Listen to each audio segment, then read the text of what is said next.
For today, in the name of freedom, we take the battle to them.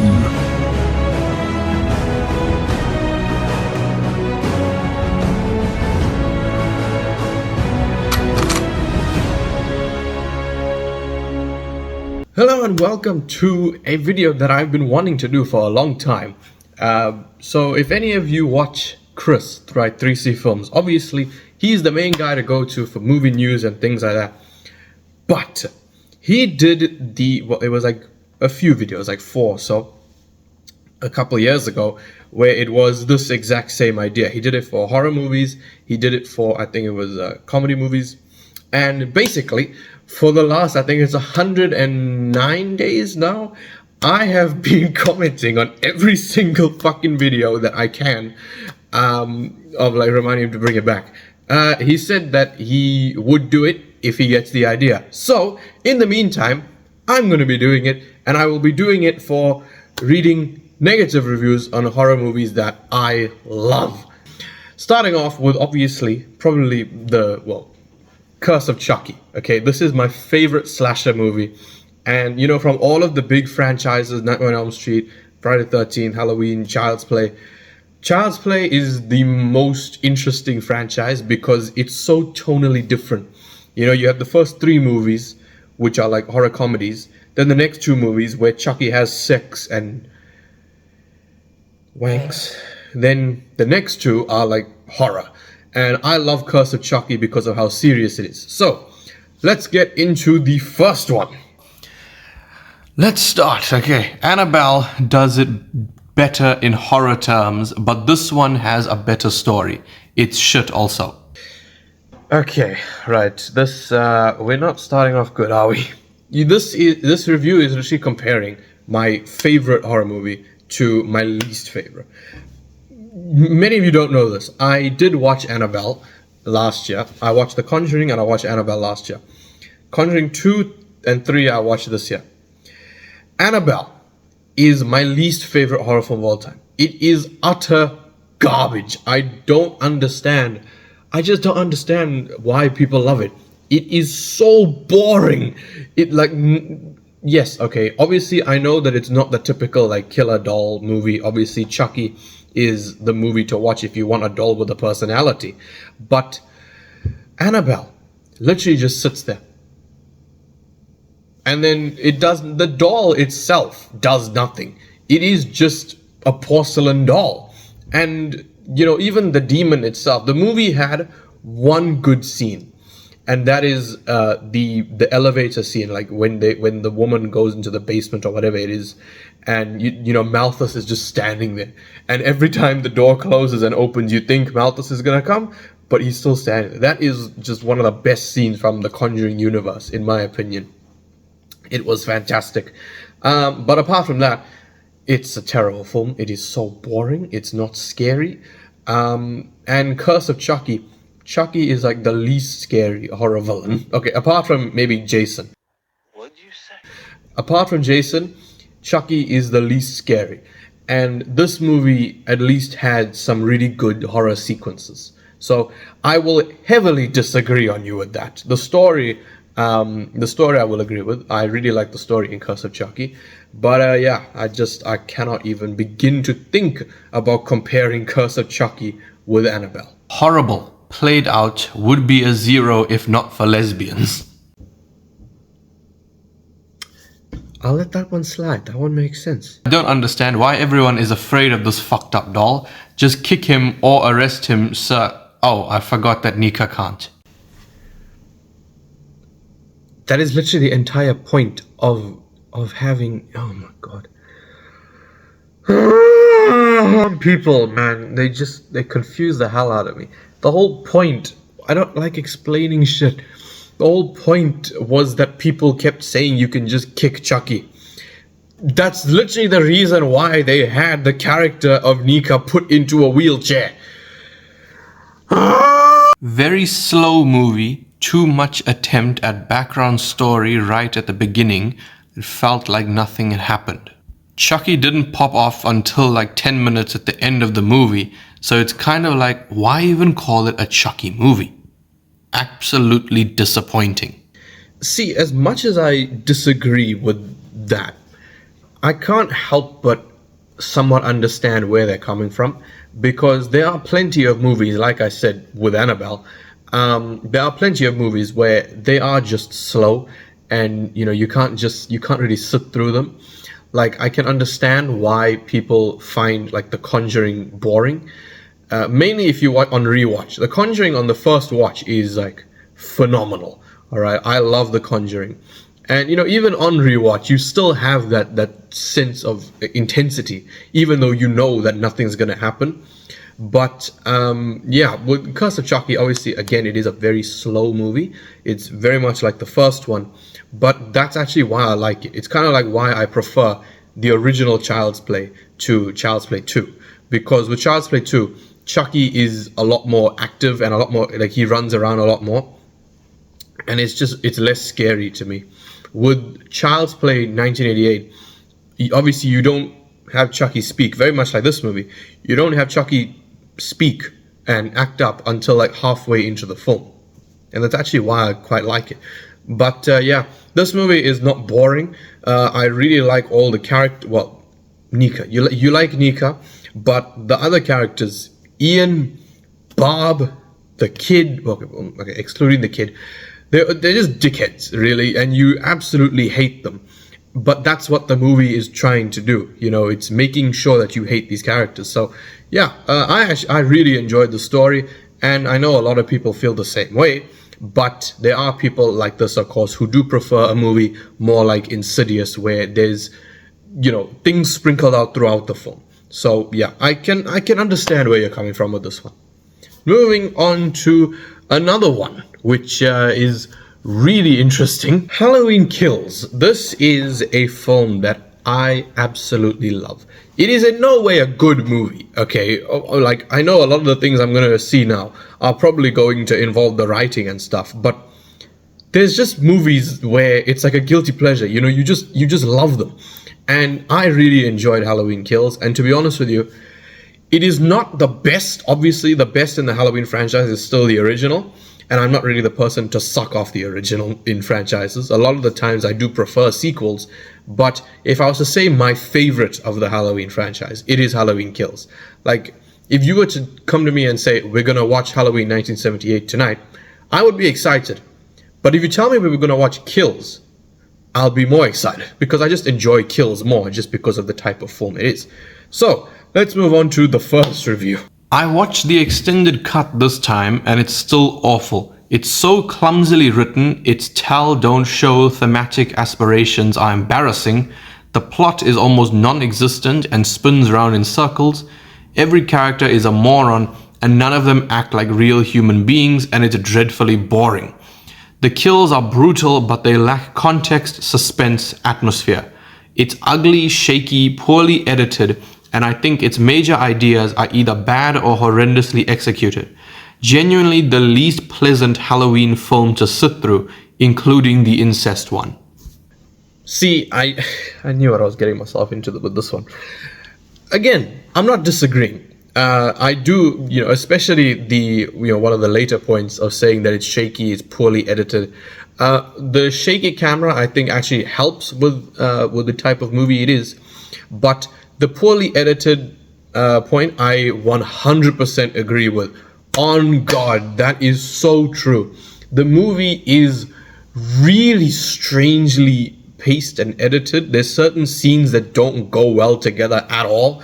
One of the best examples is when Lindsay escapes the car and then runs away from Michael. Well, it should be the other way around. Runs away the car, escapes Michael, but Michael chases her. We see her hiding, and she's completely fine, and then Michael just kind of looks around and then walks away. And then the next time we see her, she's all wet, she's muddy, she's bleeding, and nothing happened. And now she needs a hospital. What? It made no sense, really. So I 100% agree with that on the not edited version. The poorly edited point. Saying its themes are poorly executed, I don't think so. I think that the main theme with this movie was with the mob mentality. And I think that, especially, seeing it in real life, I mean, we've all seen it in real life in some way, shape, or form, but it is really well executed in this movie with how when people are like, when they start to form this mob, they just don't think logically. They all logic out the window. That's why it is such a frustrating movie to watch as well, because of course you have the other patient, I forgot his name, but he's short, he's stubby, he's chubby, he's not Michael. Michael is tall and lanky, and he's just the opposite of this guy, and the mob just doesn't care. Michael would not walk into a hospital without his mask and everything like that. So, but obviously, with their mentality, they don't think about that. They're just like, evil dies tonight, which I understand people, of course, getting frustrated with that line. But I don't know, I really enjoyed the theme with this one. It's frustrating, it's annoying, you want to fucking punch the characters through the screen, but that's what it was trying to do. And, I guess that's what you were saying with this is, the characters don't really feel like real human beings, they feel stupid. But bear in mind, in a lot of slasher movies, human characters are dumbed down, okay? They are stupid. And I guess that's why I'm not going to do Scream today. I'm not going to do Scream. But of course, we all know that scene from Scream 1 when Sydney is like, oh, big-breasted girl running upstairs when she should be going out the front door. And then, of course, when Ghostface enters the house, she ends up going up the stairs. That's why, the movie characters are just dumbed down, mainly in slasher films. So, that's enough on that point.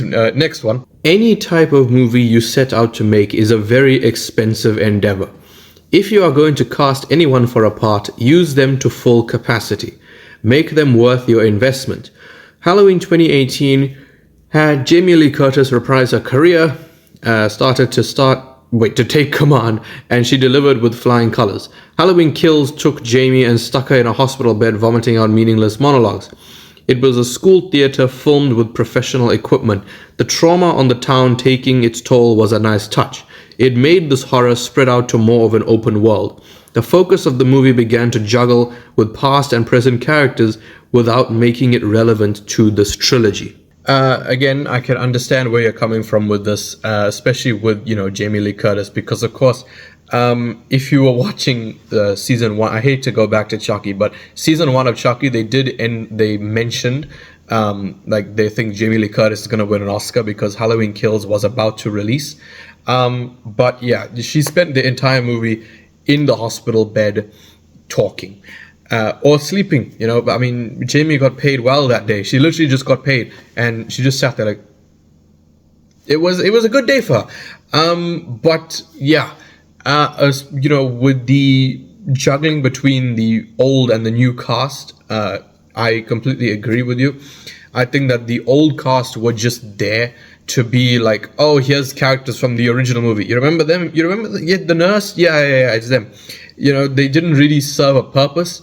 And the movie didn't really have a good way of intertwining the two stories together.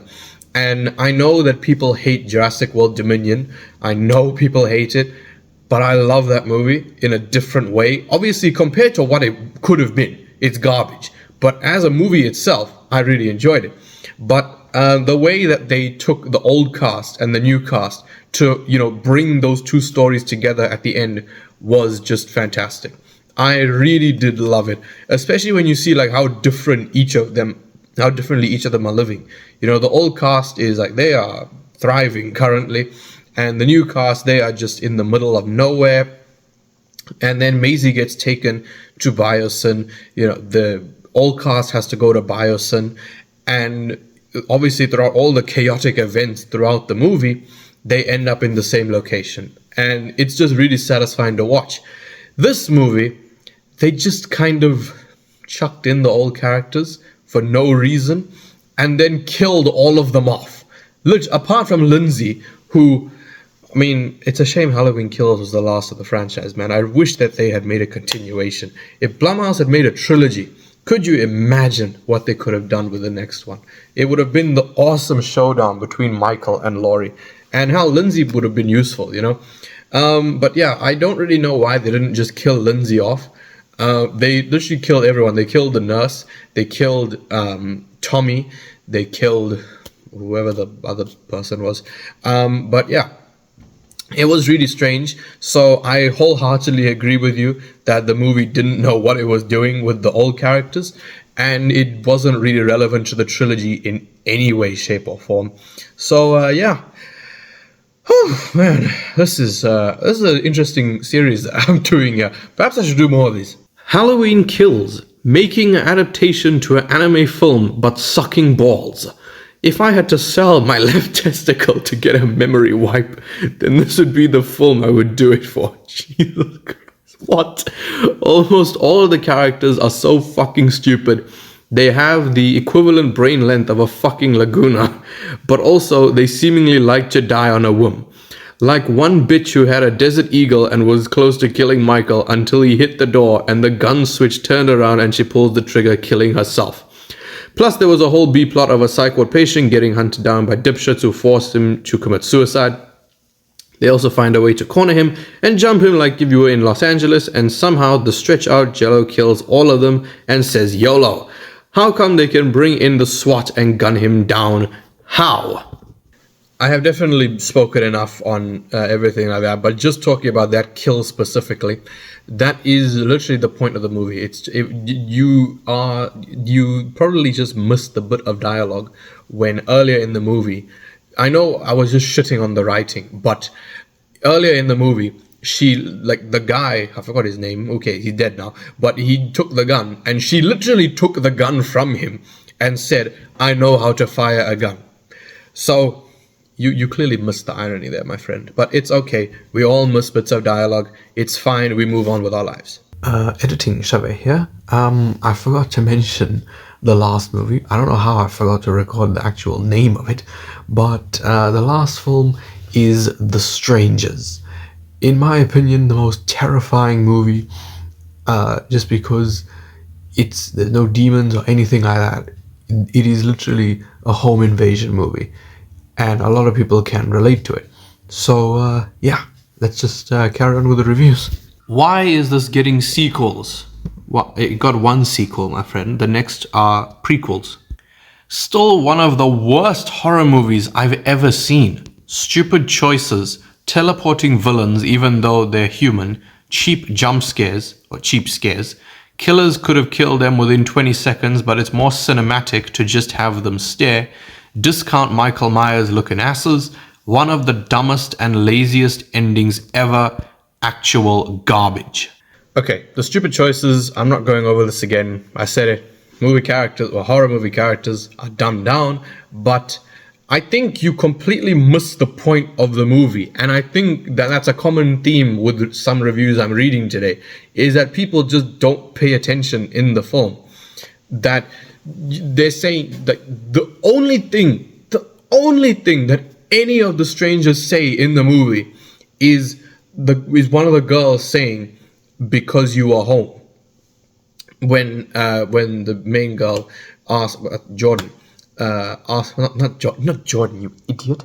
When she asks, why are you doing this to us? She literally just says, because you are home. They were not just going to kill them.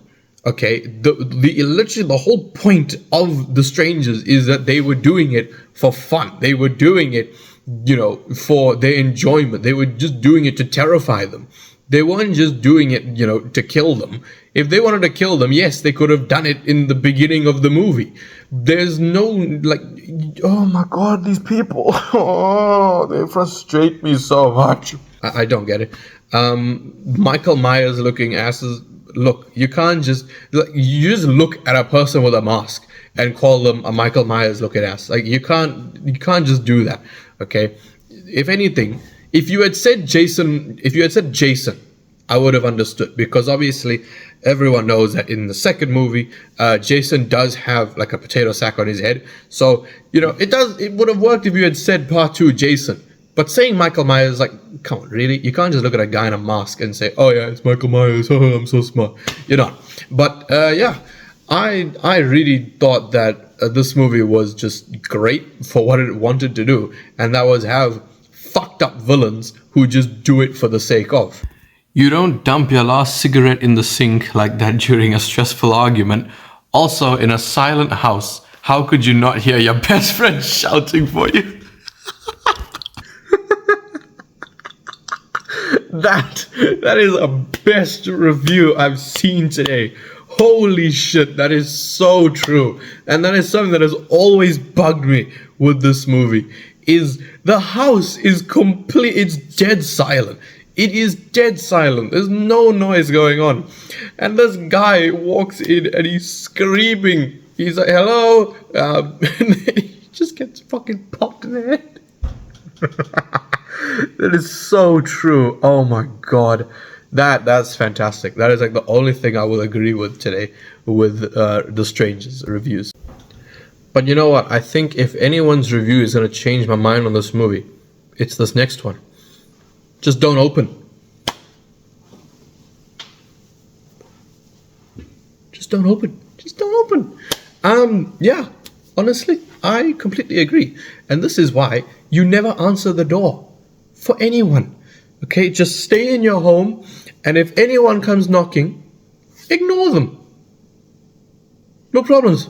But yeah, I really love this movie. The Strangers is freaking terrifying. It is, in my opinion, it's the scariest movie in my opinion, because I know to many people it's not scary at all, but just in my opinion, it is because of the fact that there's no demons, there's no like possessions, there's no spirits, nothing supernatural.